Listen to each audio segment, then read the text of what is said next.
ፒች ስፖርት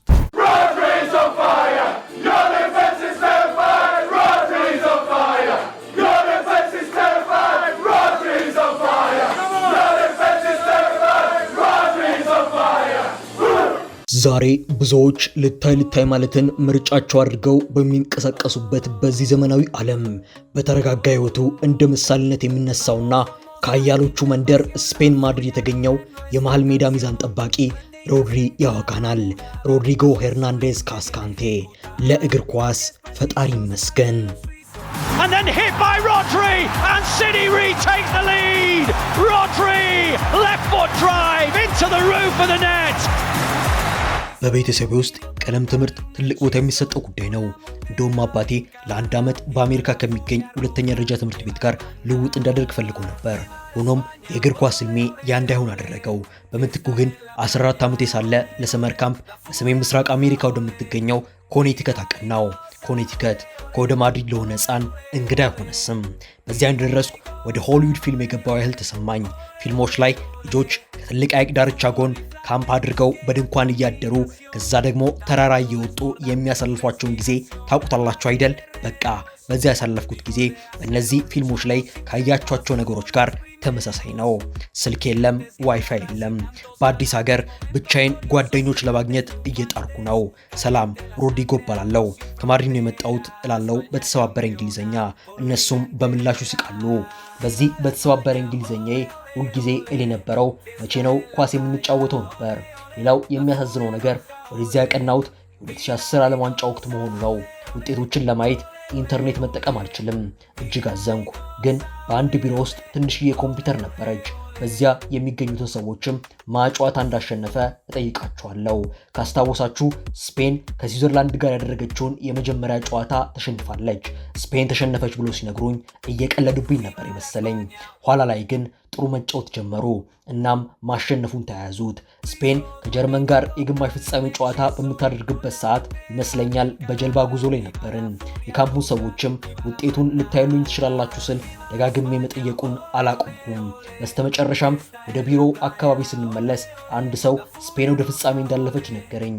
የምለውን የምትረዱ ከሆነ እንደዛን ሰዓት ከቤቴ እንደራኩና በተመሳሳይ እንደቀረብኩ የተሰማኝ ጊዜ የለም። ለፍጻሜው ዋና ተቆጣጣሪያችንን በምንኖርበት ቦታ ጨዋታውን እንድናይ ለመንኩት። እሱም እሺ ብሎኝ ኮምፒውተሩን አመጣው። 10 ኢንች ቢሆን ነው የኮምፒውተሩ ስክሪን። እኔ ግን ማነሱ ግድ አልሰጠኝም፣ ጨዋታውን ማየት እንጂ። እንዴት ጨዋታውን እንደከታተልን አላስታውስም፣ ምክንያቱም ያለነው በጫካ ውስጥ ነው ይመስለኛል። በህገ ወጥ መንገድ ጨዋታዎችን የሚያስተላልፉ አማራጮች ጥቅመን ስለ ጉዳዩ ምንም ግድ በማይሰጣቸው አሜሪካኖች ተከብቤ ጨዋታውን ማየት ጀመርኩኝ። ኢኒስታ ሲያገባ እየጀለልኩኝ ወደ ሐይቁ አመራው። ደስታዬንም ገለጽኩ። ቫሞስ ቪቫ ስፔን እልም ጀመር። አሜሪካኖቹ የአእምሮ ህመምተኛ ነው የመሰልኳቸው። ጭንቅላታቸውን በአግራሞት ሲነቀንቁ አስተውያለሁ። እውን ይሄ የስፔን ህፃን ለኳስ እያለቀሰ ነው በሚል አግራሞት ሲያዩኝም ተመልክቻለሁ። ለእኔ ይሄ ምን ማለት እንደሆነ አያውቁም። ህመምተኛ እንደሆንኩ ነው ያሰቡት እና ምናልባትም አዎ የአእምሮ ህመምተኛ እሆን ይሆናል። በህይወቴ ሙሉ በሁለት ክፍሎች ነው የኖርኩት። አንድ በእግር ኳስ፣ ሌላው ደግሞ በእውነው ዓለም። አንዳንዴ የቡድን ጓደኞቼ ዝምተኛ በሆኔ ይቀልዱብኛል። ይሄ ለኔ ያስገርመኛል። ምክንያቱም እናቴን አሊያ በትምህርት ቤት የነበሩትን አስተማሪውን ብትጠይቋቸው ከዝምተኛ እጅግ የራቀ ባህሪ እንዳለኝ ነው የሚነግሯችሁ። ወደ እግር ኳስ ስንመጣ እኔ የእግር ኳስ ሱሰኛ ነኝ። ዝምተኛ ወይም ኖርማል የሚባል ሰው ከሆንኩ ምናልባትም ስለ ማህበራዊ ሚዲያ ግድ ስለማይሰጠኝ ይሆናል። ከልጅነቴ ጀምሮ ስሜቴን እየተከተልኩ ነው የኖርኩት። እግር ኳስ ተጫዋች መሆን እፈልጋለሁ፣ ከዛ ፌራ ይኖረኛል አላልኩም። እግር ኳስን የወደድኩት የኔ ጀግኖች በሜዳ ላይ የሚያደርጉት ነገር ህይወት ስለሰጠኝ እንጂ ለሌላ አይደለም።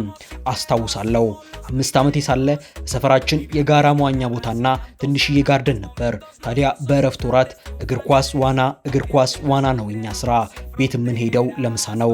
ከዚያ ወደ መዋኛ ቦታው አሊያ ደግሞ ወደ ጋርደኑ እንመለሳለን። 10 ዓመቴ እያለሁ ኳስ ተጫውተን በደንብ መጫወት ሳልችል ከቀረው ሙሉ ቀን ቤተሰቦቼን አላዋራቸውም።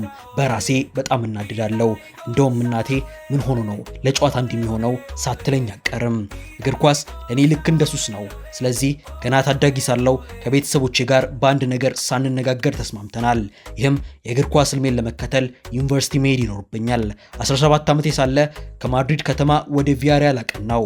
በማድሪድ በአትሌቲኮ አካዳሚ እገኝ ነበረ። ከአካላዊ እድገቴ ጋር በተያያዘ ጥያቄ የነበረባቸው አትሌቲኮች ስለለቀቁኝም ወደ ቪያሪያል ገባው። በዚያም ጃዋሚ አንደኛ ዩኒቨርሲቲን ጭምርም ተቀላቀልኩ። የመጀመሪያውን ዓመት ከቡድን ጓደኞቼ ጋር በቪያሪያል አካዳሚ ይኖር ነበር። 18 ዓመት ሲሞላኝ ግን እንደ ታዳጊ መቆጠሬ ስለሚያበቃ ከአካዳሚው ወጥቼ የራሴን አፓርትመንት መፈለግ ነበረብኝ። እናቴ በዩኒቨርሲቲ ለምን ዶርም ይዛ አትኖርም የሚል ሀሳብ መጣች። እኔም ተስማምቼ ገባው። የነበረችኝ አንዲት ላፕቶፕ ነች። ጠዋት ከቪያሪያል ጋር ልምድ እሰራለሁ፣ ከሰዓት ክላስ እገባለሁ። አርብ ማታ ሲሆን ሁሉም ሰው ወደ ምሽት ክበቦች ይሄዳል። መጀመሪያ ግን በትንሽ ክፍል ውስጥ ሙዚቃ ተከፍቶ የተወሰኑ መጠጦችን መጠጣት የተለመደ ነው። 20 የሚያህሉ ሰዎችም በክፍሉ ውስጥ ይኖራሉ። ሰዎች አልጋ ላይ፣ ወለሉ ላይና የተለያየ ቦታ ይቀመጣሉ። እኔ እንደ ማንኛውም ተማሪ ነኝ። ማንም ኳስ እንደምጫወት አያውቅም። ውሃዬን ይዤ ወደ ምሽት ክበብ እስኪሄዱ ድረስ አብሬያቸው ሆናለሁ። ልክ መሄጃቸው ሰዓት ሲደርስ ከቦታው ጠፋለሁ። አንድ ቀን የሆነ ሰው እንዴት ነው ከኛ ጋር መተህ ተዝናንተ የማታውቀው ና እንሂድ ሲል ጠየቀኝ። እኔም እግር ኳስ እንደምጫወትና ጠዋት ልምድ እንዳለብኝ መንገር ነበረብኝ። እነሱም ብዙም ትኩረት አልሰጡኝም። በወቅቱ ከሁለተኛ ቡድኑ ጋር ልምድ እየሰራው ነው። መኪና አልነበረኝም። የተማሪዎች መኖሪያው ደግሞ ከቪያሪያል የልምድ ማዕከል የ15 ደቂቃ የመኪና መንገድ ነው። በየዕለቱ ደግሞ ለታክሲ መክፈል አልችልም። መንጃ ፈቃዴን እንዳወጣው 3000 ዩሮ ሳገኝ አባቴን መኪና እንዲፈልግልኝ ነገርኩት። በቀጣዩ ቀን ደውሎልኝም ጥሩ መኪና አግኝቼልሃለሁ፣ አንዲት በእድሜ ገፋ ያሉ ሰው መኪናቸው መሸጥ ይፈልጋሉ፣ 40,000 ዩሮ ነው ጥሪው፣ ቢሆንም ግን ኮምፒውተር አብሮታለው ሲል ነገረኝ። በስተመጨረሻም መኪናውን ለመግዛት ተስማማው። ከዚያም በኋላ በየቀኑ እቺን መኪና ልምድ ለመሄድ ተጠቀምኩባት። የቡድን ጓደኞቼ በየቀኑ ቀልዱብኛል። እኔ ግን ግድ አልሰጠኝም፣ ተመችቶኛል። በቀጣዩ ዓመት በላሊጋ የመጀመሪያ ጨዋታዬን አደረግኩ ይመስለኛል። ዩኒቨርሲቲ ጓደኞቼ በዚህ እጅግ ተደንቀዋል። የአካውንቲንጉ ተማሪ 16 ቁጥር ለብሶ በቴሌቪዥን እያዩት ነው። ይሄ እሱ ሊሆን አይችልም። ብዙ ሮድሪጎዎች አሉ። ጉግል አርጉት። በእግር ኳስ መለያ ስትሆን ሌላ ሰው ልትመስሉ ትችላላችሁ። ምናልባትም የተመለከቱት ፊቱ የማይፈታውን ሮድሪጎን ነው። ለዚያም አዎ በእርግጥ እሱ አይደለም ብለው ለመደምደም ተገደዋል። በቀጣይ የበለጠ የጨዋታ ጊዜ ያገኘው ሲሄድ እኔ መሆኔን ተረዱ። እነሱም ትላንት ከባርሴሎና ጋር ስትጫወት አየነ፣ እዚህ ምን ትሰራለህ ይሉኝ ጀመር። በስፔን ኮሚኒዮ የተሰኘ ልክ እንደ ፋንታሲ ሊግ አይነት ጨዋታ እንጫወታለን። እንደሚታወቀው ፋንታሲ ተጫዋች ገዝታችሁ የራሳችሁ ቡድን ትመራላችሁ። በዩኒቨርሲቲ የነበሩት ሁሉም ተማሪዎች ይህን ጨዋታ ይጫወታሉ እና ቅዳሜ ማታ ከጨዋታ መልስ ሰብሰብ ብለው ቢራ እየጠጡ ዛሬ ምን ሆነ ነው በኮሚኒዮ ስንጥ ብቻን ያስገኘህን ሊሉ ይችላሉ። እነዛ ዓመታት የህይወቴ እጅግ አስደሳች ክፍሎች ናቸው። ለምን እንደሆነ አላውቅም። ከልምድ ወይ ከጨዋታ ወደ ዩኒቨርሲቲ ስመለስ አእምሮዬ ወደ ሌላኛው የህይወቴ ክፍል ይቀየራል። ስለ እግር ኳስም ማሰብ አቅሟለሁ። የሆነ ቀን ለፈተና እያጠናው ይመስለኛል በዩኒቨርሲቲ ክፍሌ ውስጥ ተቀምጬ ሳለው ስልኬ ሳይለንት አድርጌ ነበር። የሆነ ሰዓት ላይ ረፍት ለመውሰድ ስልኬን ሳነሳ 20 ቴክስት ሜሴጅ፣ 50 ዋትስአፕ ሜሴጅ እና 10 ሚስኮል ተመለከትኩ። ያሰብኩ የነበረው ማን ሞቶ ነው፣ ምን ተፈጠረ የሚለውን ነበረ። ስልኬ በእጄ ላይ እንዳለ የቡድን ጓደኛዬ ደወለ። ሮድሪ የት ነህ አለኝ። ዩኒቨርሲቲ ነኝ ስል መለስኩለት። እሱም አሰልጣኙ እየፈለገኝ እንደሆነና ሁሉም እኔን እየፈለገ እንደሆነ ነገረኝ። እኔም ምንድነው የምታወራው ስል መለስኩኝ። ከቫሌንሻ ጋር ጨዋታ አለብን አይደል እንዴ ሲል መለሰልኝ። እኔም መልሼ እንዴ ጨዋታው ነገ አይደል ልል ስል መሳሳቴ ትዝ አለኝ። ትምህርት ቤት ፈተና እንዳለባችሁ ረስታችሁ ስትሄዱ ስሜቱን ታውቃላችሁ አይደል? አዎ ያን መሳይ ነገር እኔ ላይ ተፈጠረ። ግን ይሄ ትምህርት ቤት አይደለም፣ ይሄ ላሊጋ ነው። እኔም ባሱ ሂድ በቃ ወደ ሆቴል እኔው እመጣለሁ ስል ነግራቸው መኪናዬን በፍጥነት እያሽከረከርኩ ወደ ሆቴል ማቅናት ጀመርኩ። ቫሌንሻ ያለው ሆቴል 1 ሰዓት ያክል ያስጉዟል። እዛ ስደርስ የቡድን ስብሰባ ላይ ነበሩ። እኔም ታናሽ ወንድሜ ደብተሬን ቀዶት የቤት ስራ ሳልሰራ መጣው እንደሚለው ልጅ አይነት ፊት አሳየው። በእግር ኳስ ግን ይህ አይሰራም። የዛን ቀን ቫሌንሻዎች ተጫወቱብኝ፣ ይገባኝም ነበር። የአጋጣሚ ለኔ ትልቅ ትምህርት ሆኖኛል። ምክንያቱም ሁለት የተለያዩ ዓለሞችን በአግባቡ መምራት እንዳለብኝ ያስገነዘበኝ ቀን ሆኖ አልፏል። በእያንዳንዱ ጉዞዬ ከውድቀቴ ተምሬያለሁ። እናም የሆነ አዲስ ነገር እየጨመርኩ እጓዛለሁ። በቪያሪያል ፕሮፌሽናል መሆን ምን ማለት እንደሆነ ተማርኩ። ለአንድ የውድድር ዓመት ወደ አትሌቲኮ ስመለስ ተፎካካሪነት ምን ማለት እንደሆነ ተረዳው። በቪያሪያል ከኳስ ጋር ጥሩ ነበርኩኝ፣ ግን ጠንካራ ተፋላሚ አልነበርኩም። በዲያጎ ሲሞኔ ኤልቹሎ ስር መጥፎ ተፋላሚ እንዴት መሆን እንደሚቻል ተማርኩ። ተጋጣሚ ጨዋታውን ፈታኝ ማድረግ ሲሞኔ ሐሳብ፣ ሌላኛው ጠቃሚ እግር ኳስ ክፍል።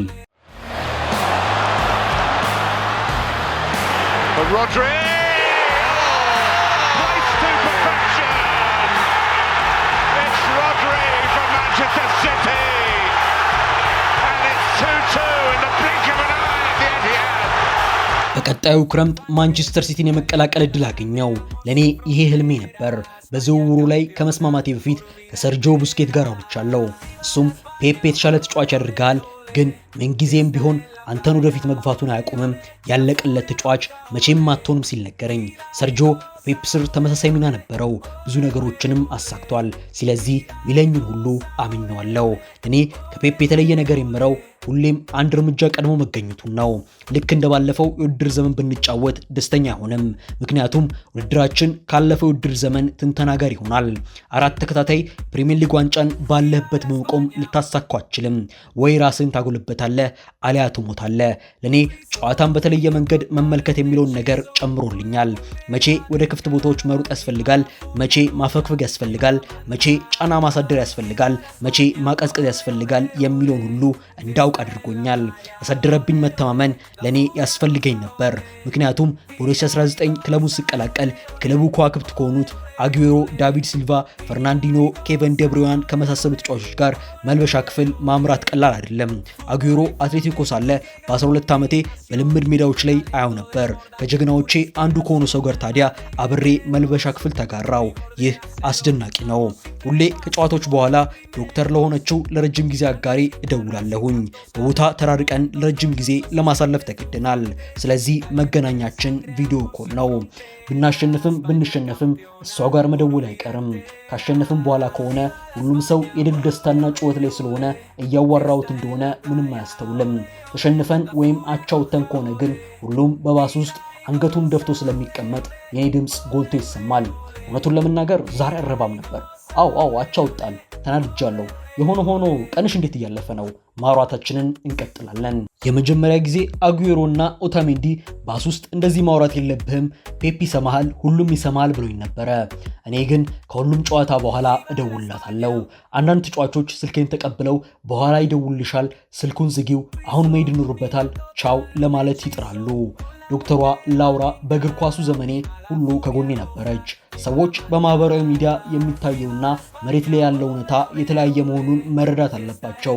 እኔ ማህበራዊ ሚዲያ ላይ ተሳታፊ ስላልሆንኩ ለሆነ የፎቶሹት ፕሮግራም ስንዘጋጅ ከአንተ ጋር የሚሄደው ወደ ላይብረሪ የምትሄድ መስለ መጽሐፉን ከክርን ስር ሸጉጠ መሄድ ነው ብለው በዛ መልኩ ፎቶውን ተነሳው። ፎቶ ሲወጣ ከዩኒቨርሲቲ የነበሩት ጓደኞቼ ማንበብ እንደማትወድ እናውቃለን፣ እንዴት እንደዚህ አይነት ፎቶ ተነሳ ብለው ቴክስት አደረጉልኝ። ሁልጊዜ ማህበራዊ ሚዲያ የምታዩት ነገር እውነት አይደለም፣ እውነታ የተወሳሰበ ነውና። ባለፉት ዓመታት በሲቲ ስኬታማ ነን። በጥሩ አጋጣሚዎች ትምህርት አትቀስሙም፣ ደስታ ላይ ናችሁ እንጂ። መጥፎ አጋጣሚዎች እንድትታገሉ ሊያደርጋችሁና እንድትማሩም ያደርጓቸዋል። በ2021 በቼልሲ የተሸነፍንበት የሻምፒዮንስ ሊግ ጨዋታ ዕለት ማንንም ማዋራት አልፈለግኩም። ለራሴ ግን ይሄ ስሜት ዳግም እንደሰማኝ አደርጋለሁ፣ ጠንክሬ መስራት አለብኝ ስል ቃል ገባው። አሁን ማንም በ21 ስለተፈጠሩ አስተዋጽኦ የሚጠይቀኝ የለም፣ ግን መነሻው እሱ አጋጣሚ ነው። ከእያንዳንዱ አስደሳች ጊዜ ጀርባ ትግልና ጽናት አለ።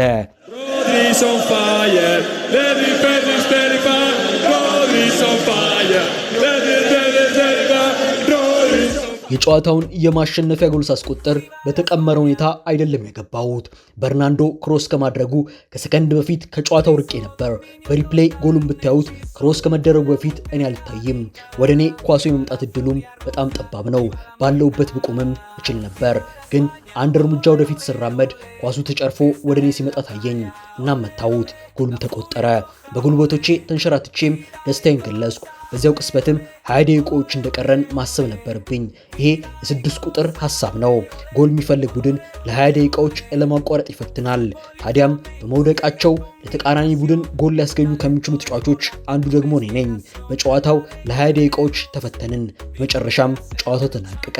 ከመጣው ጀምሮ የደገፉኝን ደጋፊዎች ሁሉ ማስደሰት በመቻሌም ተደሰትኩ። አዎ 1-0 ኢንተር ሚላንን አሸነፈን። ሻምፒዮንስ ሊግ ዋንጫንም ወደ ማንቸስተር ሲቲ በማምጣት ታሪክ መስራት ቻልን። እኔም ፍጻሜው ጎል በማግባት አዲስ ታሪክ ጻፍኩኝ። And then hit by Rodri and City retake the lead. Rodri left foot drive into the roof of the net. በዩሮም ልክ እንደዚሁ ነው። የፍጻሜውን ጨዋታ በጉዳት ምክንያት ሁለተኛውን አጋማሽ ከሜዳው ዳር ሆኜ ለመከታተል ተገድጃለሁ። በቡድናችን ውስጥ አስደናቂ ታዳጊ ወጣቶች አሉ። አስቡት እስቲ 17 እና 22 ዓመታቸው ሆኖ የሀገራችሁ ሕዝብ በሙሉ እናንተን እያየ ነው። እኔ በነላሚን እና በነኒኮ ዕድሜ እንዴት እየኖርኩ እንደነበር ቢሰሙ ሊገረሙ ይችላሉ። በ85ኛው ደቂቃ ኦያርዛባል ሲያስቆጥር በሜዳ ላይ ከምሮጦ የበለጠ ሮጬ ነው ደስታዬን የገለጽኩት። ለሀገራችሁ ዋንጫ ማሸነፍ ልዩ ስሜት አለው። አንዲት ከተማ ብቻ ሳትሆን ድፍን ሀገር እንደተደሰተባችሁ ማሰብም ያኮራችኋል። ለእግር ኳስ ፈጣሪ ይመስገን። ሮድሪ የመሃል ሜዳው ሚዛን ጠባቂ። ዮናታን አየለ ነበርኩኝ። ኢትዮ ማዕድ